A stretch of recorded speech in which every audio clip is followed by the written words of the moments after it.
Welcome back to Civil Engineers YouTube channel.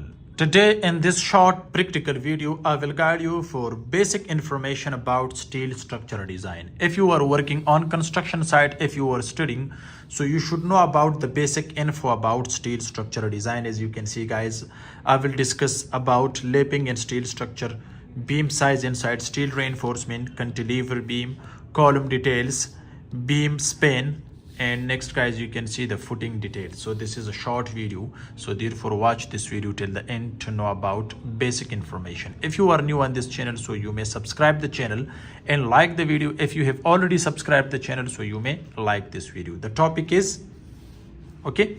So the first of all guys, you can see lapping. So one is in tension, the other one is in compression, so which is using for column. This is using for column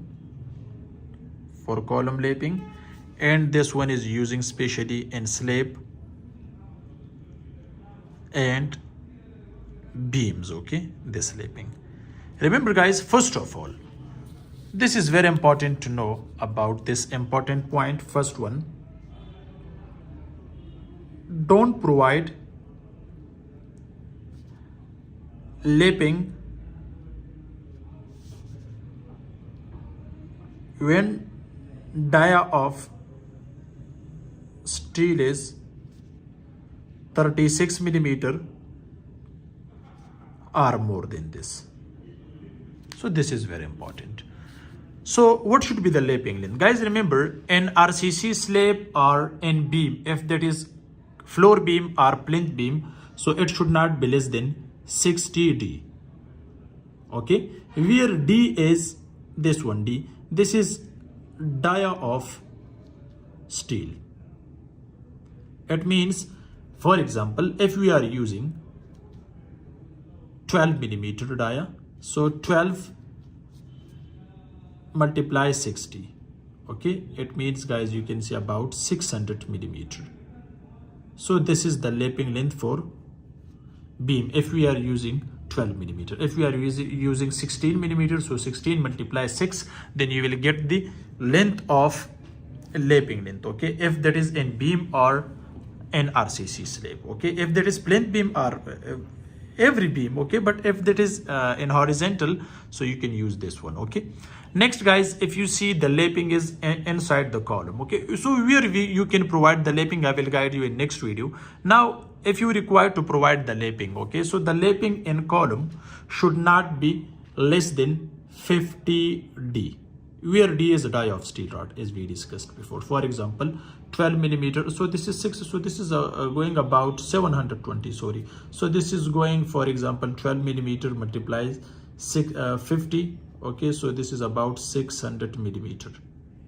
Okay, and the lapping is not allowed to provide at the bottom or next. For example, this is bottom and this is top, not at the distance of after, you can say don't provide at the distance of h/2. I will guide you, but this is very important as we discussed before.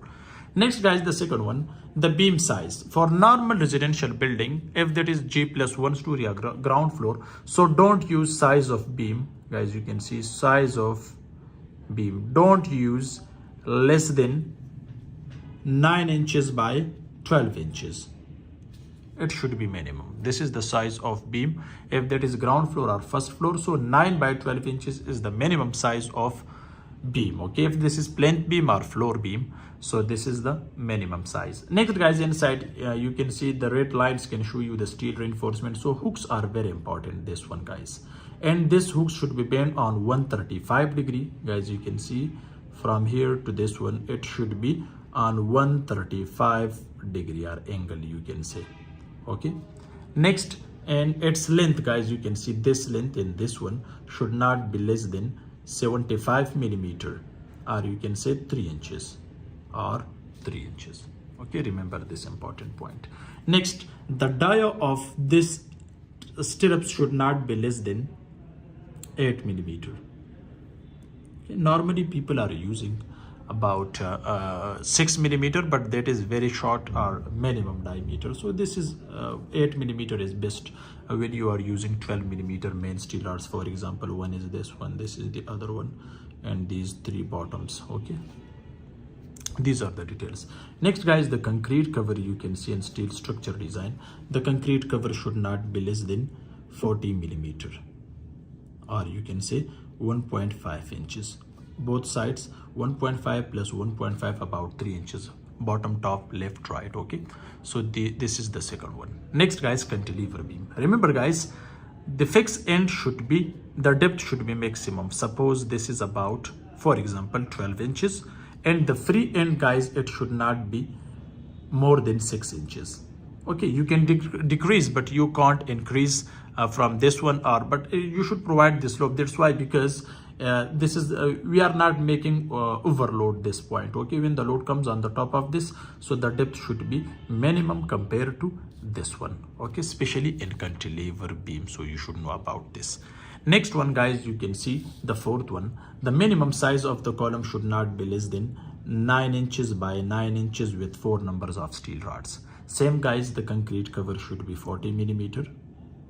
Okay, concrete cover. Next guys, used minimum 4 bars. Okay, and the dia should not be less than 12 millimeter. The stirrup dia, as we discussed, 8 millimeter. With the spacing of 6 inches, it's okay. Okay, concrete cover we already discussed. The hooks, as we discussed, 75 millimeter, and it should be made on 135 degree. If you see guys, the footing, so we already provided the footing. So in single mesh, for G+1 story, don't go more than single mesh. Okay, so single mesh is best guys. You can see the concrete cover you can use here 3 inches. Okay, or 75 millimeter, and these hooks guys, you can see it should not be less than 6 inches. This is also very important. So for all sides, top, bottom, left, right, the concrete cover should be 75 millimeter. And here guys, you can see the PCC is very important. PCC. Okay, normally you can do 148 or 136 is best. Okay, if you are doing this one, so this is best. Next guys, these legs are very important to provide at the bottom, which we are fix or making the bending, especially at this place on the top of the footing. It should not be less than 12 inches, the leg length. Okay, leg length should not be less than 12 inches. Next guys, you can see with cantilever beam, we lifted this one, the span of beam. Remember, for G+1 story building, ground floor and first floor, don't go more than 20 feet. Okay, for that you should hire the structure engineer when you are going G+1. Otherwise you will face more problems, because we have more chances of cracks when we increase the span between two columns. So therefore you should know about the diameter, and you should know about the situation of the steel structure design, the steel structure load. According to the steel structure load, applied load, you should do its calculation. So this is not the easy way to know what should be the size of beam, what should be the size of column, because we have to do the proper calculation for these things. So therefore you should hire the structure engineer. So you can also contact me. The link is in the description of this video, or you can contact me on my WhatsApp number. So if you need the steel structure design. So thanks for watching. See you in next video. Goodbye.